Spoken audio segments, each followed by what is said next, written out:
So currently half the sessions I run on a weekly basis are what I call externally funded. There is a pot of money that a big organization like National Lottery or Tesco's or whatever puts out for the good of the community, and you can put in a funding bid for that as an organization and you can run a project. And when charities that I work with or in partnership with want to run a project, they come to me as the freelance leader, and I run the conservation session, the forest school session, the bushcraft session, whatever it is, and we deliver projects for free because it's all funded by the big company or the big pot of money or whatever that either the government or a corporation puts out, and then that enables me to be paid for it while still offer the services for free, offer the sessions, whatever they are. This is quite good. I mean, it's a charitable way of approaching business, and it means that people who couldn't afford my normal sessions are able to experience the benefits and join in.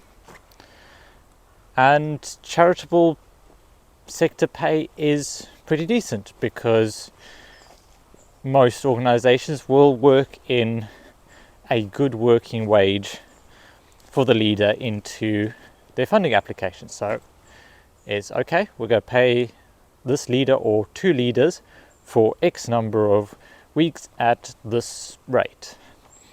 And it's usually pretty good because, well, the charitable organizations tend to be quite good about making sure that the people who work for them are well looked after. These are fantastic up until they end. The big weakness with a funded project is that it's usually only funded for a period of time. Whether this is months, half a year, or if you're very lucky, more than a year. After which the funding ends and you're on your own again. And it's pretty hard to get continuation funding on that. So it's a real danger. So if you have funded projects, chances are at some point they're going to end and you may not be able to get funding to continue it. Either because the organization's values have changed, or there's climate, or you've just simply been they've simply chosen a different bid for whatever reason. It gives you a level of uncertainty and makes things difficult to have a steady income. While you're funded and the money's come in, it's great. You're doing well. But then when the funding ends, it can be a bit of a shock to the system. It's a cliff jump. So the way to combat that is to focus on the other 50% sessions that I run, which are those that are direct to consumer, where families or individuals pay me for the sessions I run. So they pay to join the forest school session, to join the bushcraft session, to learn practical skills, to improve their skills, to learn more about trees, plants, and the outside world.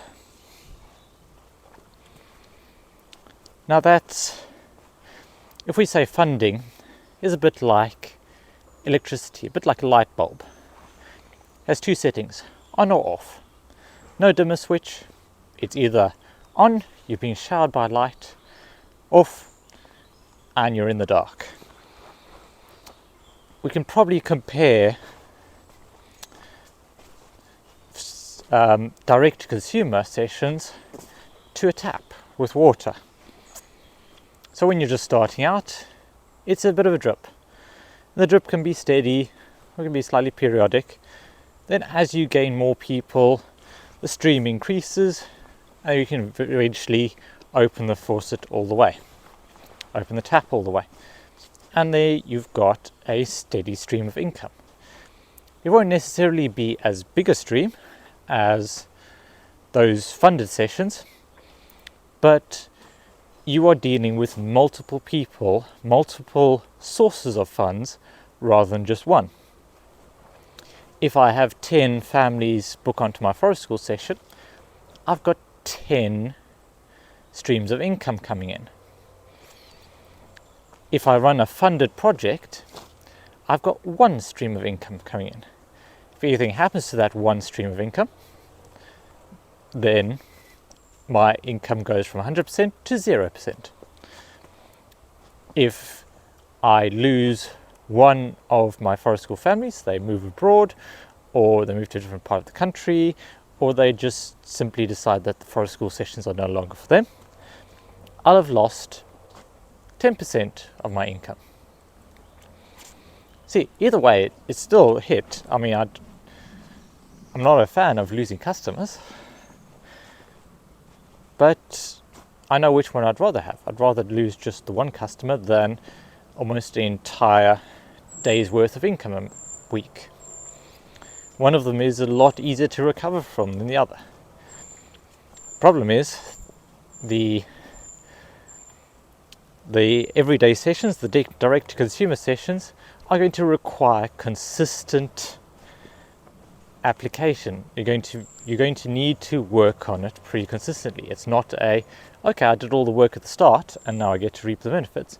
You've got to work week in, week out to make those sessions as good as you could possibly be and keep the customers while also bringing in new customers. So it may be harder work, but if you achieve a good customer base, it'll be a more reliable income. And that means you can stay operating for longer, and that means you can also keep changing the world. Now that's where it comes to, it's not an either or. I'm not saying that you need to focus entirely on direct to consumer sessions or directly on funded sessions. I think a good mix of the two is probably the best for most people.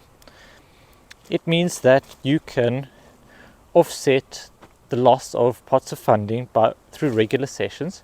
You won't be left high and dry, and you can also get the income advantages of the funded sessions and still be able to provide things for people in need, to provide service to the community by running free sessions. So work on a combination of two. This is what diversified income looks like. Diversified business. I'm not putting all of my eggs in one basket where I can easily lose it all. This is why, as a self-employed person, I probably have pretty close to or more job security, income security as a self-employed person, because if I lose a big project, well, then I've still got, I lose a third of my income, I still have the other 2/3. Whereas if you lose your job, if you're laid off, that's it, you go from 100% to 0, like I said, light switched off, and it's tough. So I think that's the big takeaway. Diversify your income, try and get different income streams. If you can, try and expand your bandwidth to include different types of sessions. So that way, if one is down, the other one might be up. With that, I'll say thanks again for listening. Make the most of every day, and I'll see you in the next video or podcast episode. Talk to you soon.